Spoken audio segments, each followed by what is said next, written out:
Hi friends, எல்லாருக்கும் வணக்கம். இது என்னோட மார்னிங் ரொட்டீன் தான் பார்க்க போகிறீங்க. காலையில் எழுந்திரிச்சு சாணம் தெளிச்சிட்டேன். சாணம் தெளித்ததுக்கப்புறம் வாசலை கூட்டி கோலம் போட்டுட்ருக்கேன். இப்போ உள்வாசல் கோலம் போட்டாச்சு. வெளி வாசலில் போய் கோலம் போட்டு வந்துடலாம் வாங்க. மழை பெஞ்சிருந்துச்சா, அதனால் ஈரமாக இருந்துச்சு. அதனால் சாணம் கொஞ்சமாக தெளித்து தான் வாசல் தெளித்து போட்டிருக்கேன். கோலம் போட்டதுக்கப்புறம் இப்போ அடுப்படிக்கல போகலாம் வாங்க. காலையிலே என்னோடய ஹஸ்பண்ட் வந்து மாட்டுப்பால் பீச்சுவாங்க. பீச்சிட்டு அதை காய்ச்சி வச்சுட்டு போயிட்டாங்க. நாங்கள் வீட்டில் உள்ள மாட்டுப்பால் தான் யூஸ் பண்ணுறோம். காலையிலே காய்ச்சி வச்சுட்டாங்க ஹஸ்பண்டே.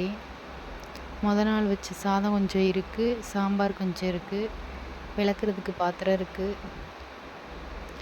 நாள் விளக்குன பாத்திரமும் இருக்குது, அடுக்கி வைக்கணும்.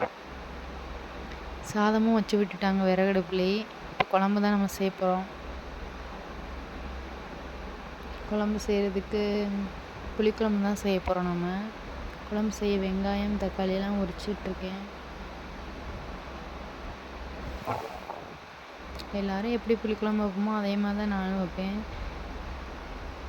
அதிகமாக சின்ன வெங்காயம் உடம்புக்கு ரொம்ப நல்லது, அதிகமாக சேர்த்துக்கோங்க. பெரிய வெங்காயம் அதிகமாக சேர்த்துக்க வேண்டாம்.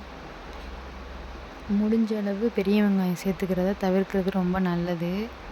சட்னி இந்த மாதிரி இதுக்கு வந்து பெரிய வெங்காயம் தான் நம்ம எல்லோரும் யூஸ் பண்ணுவோம். அதனால் அதுக்கு யூஸ் பண்ணிக்கலாம். குழம்புக்கெல்லாம் வந்து சின்ன வெங்காயமே யூஸ் பண்ணுறது ரொம்ப நல்லது உடம்புக்கு.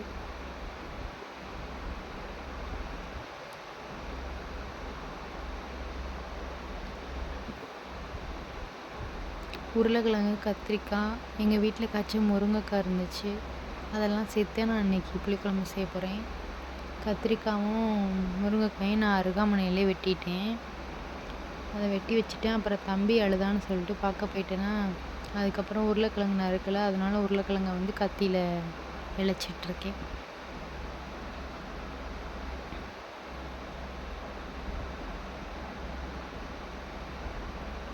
ரெண்டு தான் இருந்துச்சு, அதனால் ரெண்டையும் சேர்த்து குழம்புல போட்டுடலாம், நல்லாயிருக்கும் புளிக்குழம்புல போட்டால் அப்படின்னு தான் நான் நறுக்கிட்டுருக்கேன். கையோடு அந்த தோலெல்லாம் எடுத்துடணும். எடுத்து சுத்தம் பண்ணிகிட்டு இருந்தால் தான் நீட்டாக இருக்கும் கொஞ்சம் டிஷ்ஷன் பார்க்க. அப்புறம் எல்லோரும் வழக்கம் போல் செய்கிறது தான். புளிக்குழம்பு எல்லோரும் எப்படி செய்வோமோ அந்த மாதிரி தான் நானும் செஞ்சுருக்கேன்.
அப்புறம் இதில் வதக்கி விட்டதுக்கப்புறம் விறகடுப்பு சும்மா தான் இருந்துச்சு, அதனால் அதில் கொண்டு போய் குழம்பு வச்சுட்டு வந்துட்டேன்.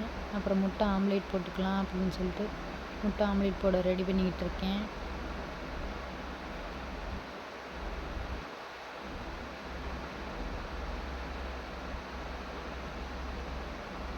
எல்லாமே மிக்ஸ் பண்ணிட்டேன். உப்பு, மஞ்சத்தூள், பெப்பர் தூள் எல்லாமே முன்னாடி மிக்ஸ் பண்ணி வச்சுருந்தேன்.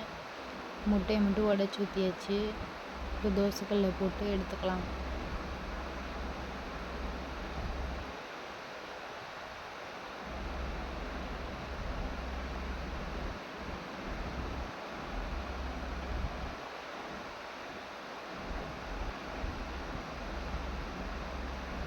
இப்போ 2 சைடும் திருப்பி போட்டு எடுத்துக்கலாம்.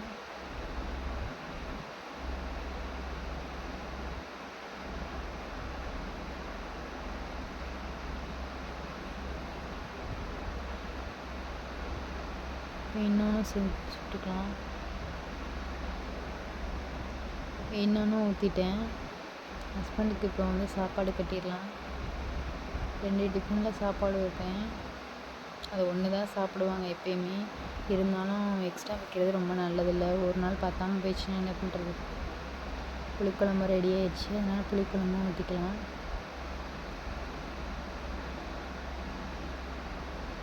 ஆம்லேட்டும் வச்சாச்சு. பாத்திரத்தையும் விளக்கிட்டு இந்த சைடு